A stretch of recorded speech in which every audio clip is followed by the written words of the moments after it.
Hello everyone, welcome back to my channel. I am Divya और आज हम पढ़ेंगे क्लास 9th साइंस बुक का चैप्टर नंबर 13। तो in this chapter we will discuss about why do we fall ill. So already हमने इसका part 1 cover कर चुका है। उस पार्ट 1 में हमने बात की थी कि हेल्थ और डिसीज होते क्या हैं, मतलब हेल्थ का बेसिकली क्या सिग्निफिकेंस है। फिर हमने बात की एक्यूट एंड क्रोनिक डिसीज की, है ना।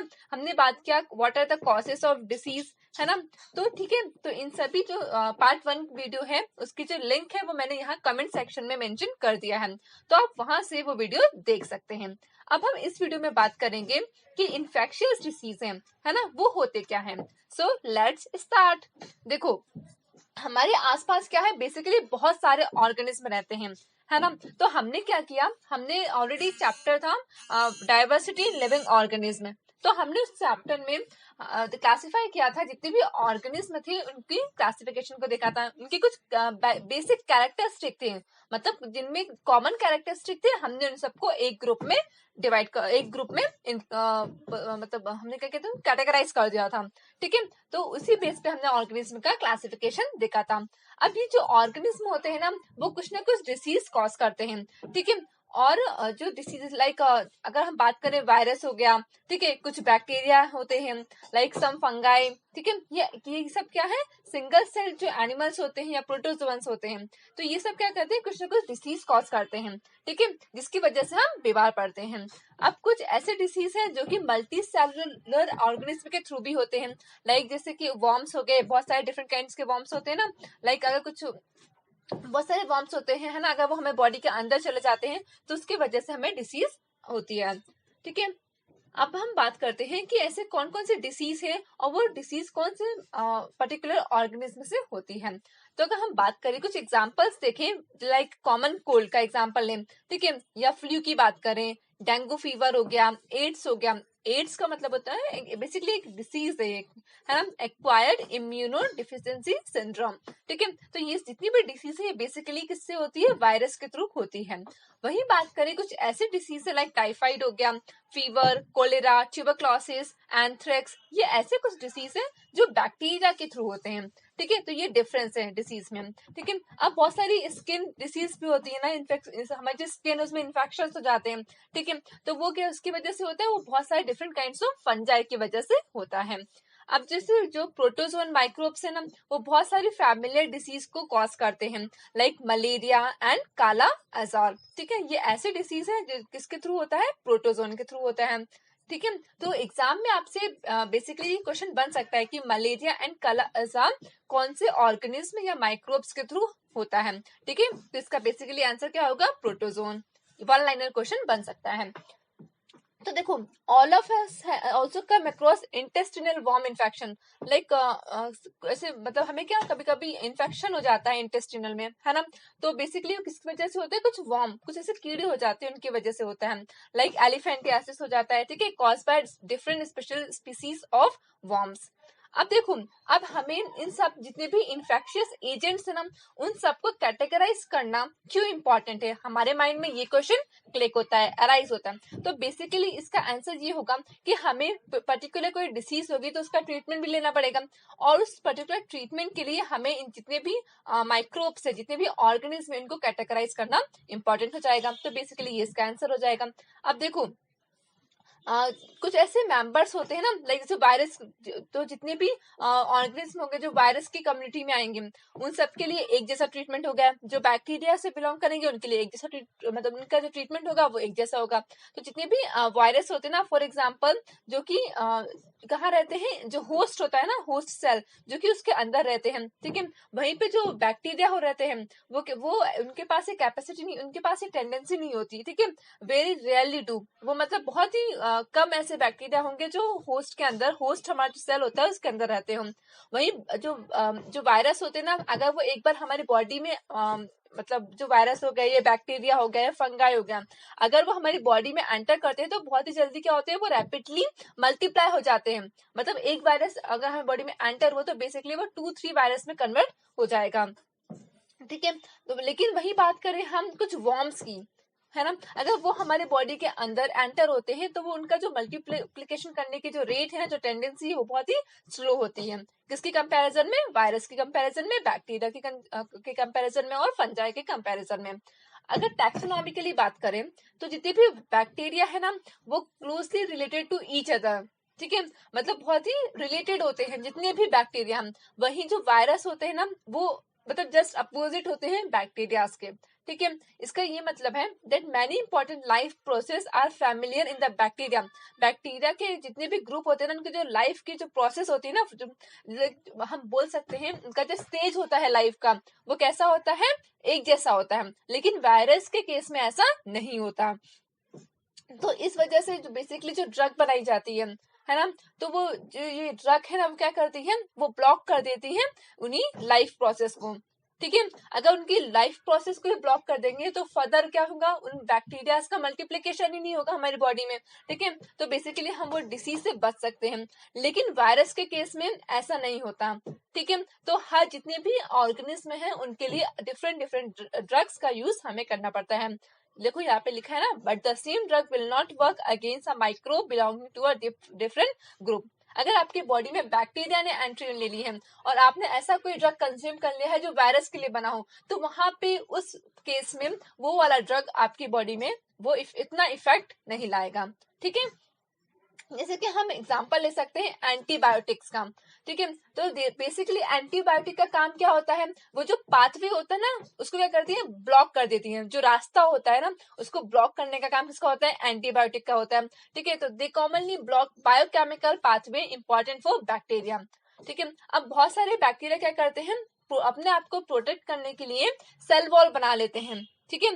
तो जो एंटीबायोटिक होती है ना, जो हमने पेनिसिलिन की बात करें, तो वो क्या करती है? वो ब्लॉक कर देती है बैक्टीरियल की प्रोसेस को, ठीक है। मतलब वो सेल वॉल बना ही नहीं पाते, ठीक है। इस वजह से जो तो एंटीबायोटिक क्या करती है? उसको ब्लॉक कर देती है। इस वजह से क्या होता है? जो ग्रोइंग बैक्टीरिया है ना, वो बहुत ही क्या हो जाता है? अनेबल हो जाता है, वीक हो जाता है कि वो अपनी सेल वॉल बना सके, और वो वहीं पे डाई, मतलब वो वहीं पे मर जाता है। तो human cell don't make a cell wall anyway. वैसे हमने ऑलरेडी हमें ये पता है कि जो ह्यूमन है ना, ह्यूमन बॉडी कभी भी जो ह्यूमन की जो सेल होती है ना, वो सेल वॉल नहीं बनाती। So penicillin can not have such an effect on us, ठीक है। तो पेनिसिलिन का कोई भी इफेक्ट हमारे ऊपर नहीं पड़ता। वही penicillin will have this effect on any bacteria. तो इसका इफेक्ट बेसिकली किस पे होता है? बैक्टीरिया पे होता है, ठीक है। Similarly, many antibiotics work against many species of bacteria rather than simply working against one. तो बहुत सारी एंटीबायोटिक्स हैं जो बहुत सारे बैक्टीरिया के जो स्पीसीज हैं, ठीक है, उन पे वर्क करती है। लेकिन अगर बात करें हम वायरस की, तो वायरस क्या होते हैं? वो ऐसा कोई पाथवे नहीं क्रिएट करते हैं, मतलब वो कोई सेल वॉल नहीं बनाते, ठीक है। इसलिए हम जब भी कोई हमें ऐसी बीमारी होती है, लाइक ऐसी डिसीज होती है जो वायरस के थ्रू होती है, तो उस केस में हम कभी भी एंटीबायोटिक का यूज नहीं करते, ठीक है। That is the reason why antibiotics do not work against viral infection. अगर हमें वायरल इन्फेक्शन हो जाता है, लाइक हमें कोल्ड हो गया है ना, तो उस केस में हम कभी भी एंटीबायोटिक नहीं लेते। Does not reduce the severity or the duration of the disease. However, if we also get a bacterial infection along with the viral cold, taking antibiotics will help. हाँ, लेकिन बाय चांस आपको कोई bacterial infection हो गया, उसके साथ में आपको वायरल कोल्ड भी हो गया, तो उस कंडीशन में अगर आप एंटीबायोटिक ले रहे हो तो वो मददगार साबित हो सकते हैं। Even then the antibiotic will work only against the bacterial part of the infection. उस केस में क्या होगा? जो आपका बैक्टीरियल पोर्शन जो इन्फेक्शन होगा ना, सिर्फ उसी के लिए वो हेल्पफुल होगी, not for the viral infection, ठीक है। तो ये बेसिक डिफरेंस था, ठीक है, कि हम एंटीबायोटिक कब लेते हैं और कब नहीं लेते। तो बेसिकली हम कब लेते हैं? In the case of bacterial infection, not in the case of virus infection. Next is means of spread. अब किस तरीके से जो डिसीज है वो स्प्रेड होती है एक पर्सन से दूसरे पर्सन में। तो बेसिकली अगर कोई डिसीज एक पर्सन से दूसरे पर्सन में ट्रांसफर हो रही, तो हम उसे क्या बोलेंगे? Communicable disease. बेसिकली क्या हो जाएगी? वो एक कम्युनिकेबल डिसीज हो जाएगी। अब क्या है? बहुत सारे डिसीज कॉजिंग माइक्रोब्स होते हैं, ठीक है, can be spread through the air. देखो क्या होते हैं जो जो मतलब एयर के थ्रू बहुत सारे क्या होते हैं, ये जो डिसीज कॉज करते हैं ना, ऐसे माइक्रोब्स हवा में ऐसे उड़ते रहते हैं, ठीक है। तो इस वजह से क्या होता है, जैसे this occur through the little droplets thrown out by an infected person who sneeze और कफ। सपोज करो कोई एक पर्सन है, ठीक है, उसको कफ या स्नीज हो गई, ठीक है, और अगर उसने उसके जो लिटिल ड्रॉपलेट्स होंगे ना, ठीक है, तो उस ड्रॉपलेट्स में क्या होंगे, बहुत थाउजेंड्स ऑफ माइक्रोब्स होंगे। अब थाउजेंड्स ऑफ माइक्रोब्स जब एयर में जाएंगे, ठीक है, तो हम क्या करेंगे, हम वही जो एयर है उसको इनहेल करेंगे, तो उस एयर के साथ में वो ड्रॉपलेट्स के जो माइक्रोब्स हैं वो भी हमारी बॉडी में एंटर होंगे, तो बेसिकली हम भी क्या हो जाएंगे, इन्फेक्टेड हो जाएंगे, ठीक है। तो इसलिए जब बोलते हैं ना कि जब भी आपको स्नीज या कफ हो तो आपको हैंकरचीफ का यूज करना चाहिए। तो बेसिकली वही एग्जांपल यहाँ पे इन्होंने समझाया है। We all have had the experience of sitting near someone suffering from a cold and catching it ourselves. हाँ, बेसिकली ये सब मतलब है ना, वायरल फीवर हो जाता है। बेसिकली अगर घर में किसी एक को है तो आप डेफिनेटली वो सबको हो जाएगा, ठीक है, क्योंकि हम उनके कांटेक्ट में आते हैं, है ना। Obviously, the more crowded our living conditions are, the more likely it is that such airborne disease will spread. जितनी ज्यादा क्राउडेड हमारी लिविंग कंडीशन होगी, ठीक है, उतनी ज्यादा यहाँ पे प्रोबेबिलिटी होगी, चांसेस होंगे इस एयरबोर्न डिसीज के, ठीक है, स्प्रेड होने के। तो हमने यहाँ बात की है कम्युनिकेबल डिसीज की, ठीक है। आई होप आपको ये समझ में आया होगा। अब देखो कुछ डिसीज ऐसी भी होती हैं जो वाटर के थ्रू स्प्रेड होती हैं।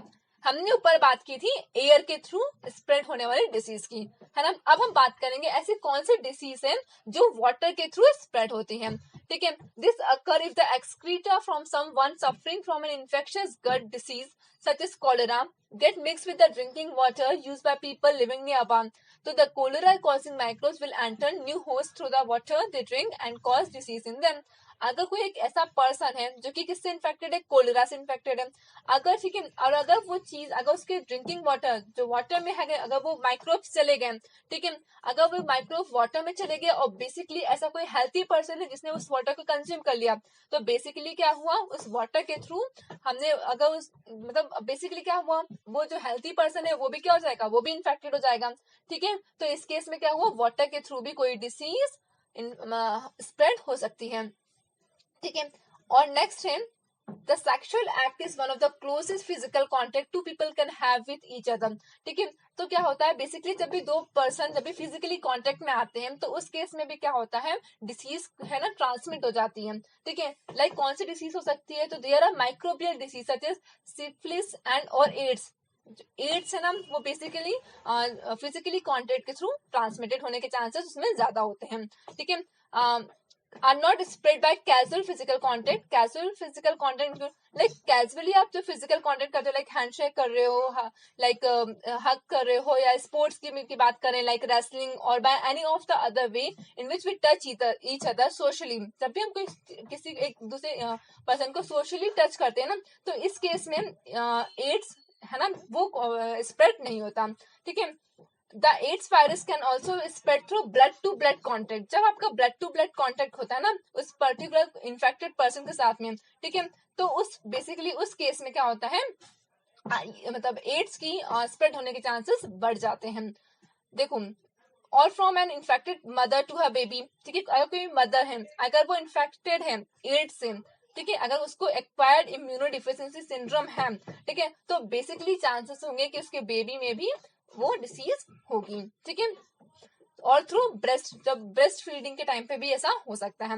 We live in environment that is full of many other creatures apart from us, ठीक है, क्योंकि हम ऐसे इन्वायरमेंट पे रहते हैं जो कि बहुत सारे क्रिएचर्स मतलब हमारे अलावा भी यहाँ बहुत सारे ऐसे ऑर्गेनिज्म रहते हैं, ठीक है। जरूरी नहीं कि जितने भी ऑर्गेनिज्म है वो सब क्या हो, हेल्पफुल ही हो, ठीक है। It is inevitable that many disease will be transmitted by other animals. कुछ मतलब तो बेसिकली क्या होता है कि बहुत से डिसीज है ना वो ट्रांसमिटेड होती है एनिमल्स के थ्रू भी। अब देखो this animals carry the infective agent from a sick person to another potential host, like जैसे कि हाउस फ्लाई हो गई, ठीक है, बटरफ्लाई हो गई, तो ये सब ऐसे एग्जांपल्स हैं जिसके थ्रू भी हमें डिसीज हो सकती है। These animals are thus the intermediaries and are called vectors. इन्हें हम क्या बोलते हैं, vectors बोलते हैं। तो जो सबसे कॉमन मोस्ट वेक्टर्स हैं वो है मॉस्किटो, ठीक है। जो मच्छर है ना वो बेसिकली बहुत ही कॉमन मोस्ट वेक्टर्स हैं जिनके थ्रू बहुत सारी डिसीज होती हैं। In many species of mosquito the female need highly nutritious food in the form of blood in order to be able to lay mature egg. Mosquito feed और many warm blooded animal. Like mosquito क्या करते हैं, हम human being को काटते हैं ना, bite करते हैं, ठीक है, हम फीड करते हैं, ठीक है। तो including us in this way they can transfer disease from person to person. Like suppose करो कोई मॉस्किटो है, उसने हमें बाइट किया, ठीक है, हमारे जो इतना भी ब्लड था उसको सक कर लिया, फिर बेसिकली वो किसी और ऐसे पर्सन को बाद में फिर किसी मतलब दूसरे पर्सन पे गया, ठीक है, फिर उसके ब्लड को सक किया, ठीक है। तो बेसिकली क्या हुआ, उसने ब्लड को ट्रांसफर किया, है ना। तो इस केस में क्या हुआ, कोई हेल्थी पर्सन होगा ना तो वो भी क्या हो जाएगा, अनहेल्दी हो जाएगा, क्योंकि है ना वहां पे डिसीज, अगर किसी अनहेल्दी पर्सन को कोई बेसिकली कोई डिसीज होगी तो वो क्या हो जाएगी, वहां ट्रांसफर हो जाएगी हेल्थी पर्सन में। तो ठीक है, ये कुछ ऐसे एजेंट्स है जिनके थ्रू क्या होती है, डिसीज का ट्रांसफर होता है। नेक्स्ट है organ specific and tissue specific manifestation. तो देखो इसमें क्या है, बेसिकली जो डिसीज होते हैं ना, जो कि माइक्रोब्स के थ्रू होते हैं, वो हमारे बॉडी में एंटर करते हैं डिफरेंट मीन्स, ठीक है। अब उसके बाद ये बेसिकली जाते कहाँ हैं, एक बार कोई ऑर्गेनिज्म हमारे बॉडी में एंटर हो गया तो बेसिकली वो जाएगा कहाँ, तो body is very large when compare to microbe. क्योंकि देखो बेसिकली क्या है, किसी माइक्रोब्स के कंपैरिजन में हमारी बॉडी काफी लार्ज होती है ना। माइक्रोब्स क्या होते हैं, वो तो इवन हम इसको नेक अपनी जो हमारी जो नेक्ड आईज उससे हम देख भी नहीं सकते। तो ऐसे बहुत सारी पॉसिबल प्लेस होते हैं, ऑर्गन्स होते हैं और टिश्यू होते हैं जहाँ पे ये बॉडी क्या करती है, जहाँ पे ये जो माइक्रोब्स है वो एंटर हो जाते हैं, ठीक है। तो देखो अब क्या, जितने भी माइक्रोब्स हैं वो सेम टिश्यू में जाते हैं, सेम ऑर्गन में जाते हैं, और अगर नहीं तो क्या वो डिफरेंट वन में जाते हैं। अब इसका हम आंसर देखेंगे। देखो क्या है, इसमें डिफरेंट स्पीसीज जो माइक्रोब्स के होते हैं ना, वो evolve to home in one on different part of the body. वो हमारी बॉडी के डिफरेंट डिफरेंट पार्ट्स में एंटर करते हैं। In part this selection is connected to their point of entry.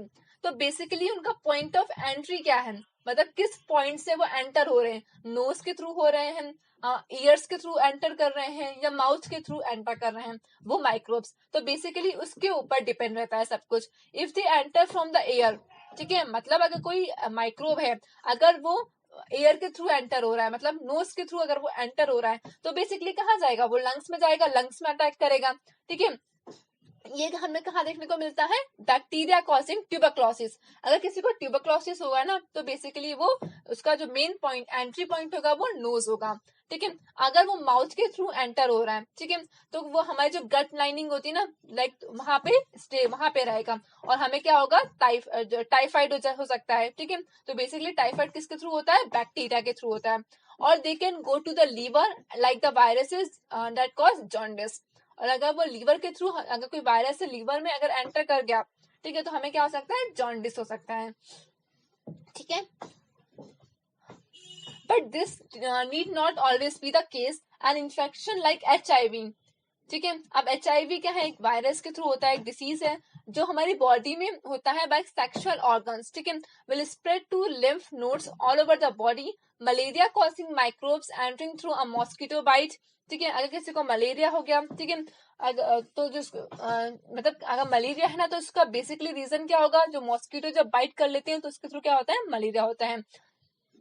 will go to the liver and then to the red blood cell. The virus causing Japanese encephalitis, ठीक है। और हाँ, कुछ ऐसे virus हैं जो क्या करते हैं, जापानीज एंसीफेलाइटिस, ठीक है, और जिससे हम क्या बोलते हैं, ब्रेन फीवर बोलते हैं, ठीक है। वो similarly enter through mosquito bite but it goes on to infect the brain, ठीक है। अगर किसी मॉस्किटो ने हमें काट लिया है, ठीक है, अगर उसने बाइट कर लिया तो बेसिकली उससे क्या हो सकता है, हमें ब्रेन फीवर हो गया, ठीक है। अगर उसने कहाँ पे इन्फेक्ट किया है, ब्रेन में। अगर लीवर में इन्फेक्ट करेगा या रेड ब्लड सेल में इन्फेक्ट करेगा, ठीक है, तो हमें क्या होगा, मलेरिया। ये बेसिक डिफरेंस है। अब कुछ साइन एंड सिम्टम्स अपीयर होंगे हमारी बॉडी में। अगर कोई डिसीज, अगर कोई टिश्यू या कोई ऑर्गन है, अगर उसमें किसी माइक्रोब ने टारगेट बनाया है उस पर्टिकुलर टिश्यू को या उस पर्टिकुलर ऑर्गन में, तो हमें क्या होंगे, कुछ ना कुछ साइन एंड सिम्टम्स हमारी बॉडी में अपीयर होंगे। अगर लंग्स को टारगेट बनाया है तो देखो सिम्टम्स क्या हो सकता है, कफ हो सकता है, कोल्ड हो सकता है, ठीक है, हमें सांस लेने में दिक्कत होने लगती है, ठीक है। अगर उसने लीवर को टारगेट बनाया है तो जॉन्डिस हो सकता है।